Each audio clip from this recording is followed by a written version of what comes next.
If your lights still need switches, you're living in 2010. Time to upgrade with a Raspberry Pi and a bit of AI. All this and no coding required.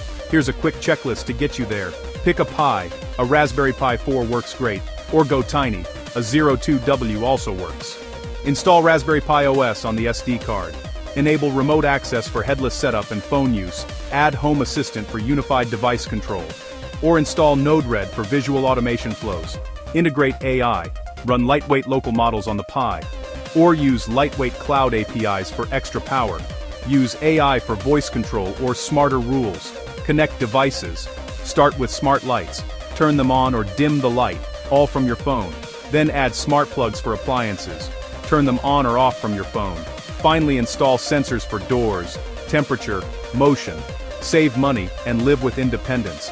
Automate with time-based schedules. Turn on the lights before you get home. Use motion sensors as triggers. Add voice triggers via AI or assistants. Useful tip: test your automations. Useful tip: iterate and improve rules. Adjust to your life and lifestyle. More to what matters to you. Keep a copy of configurations and pairings. And you're done. Smarter home. Tiny cost, big win. Like and subscribe to keep up on the latest news and updates.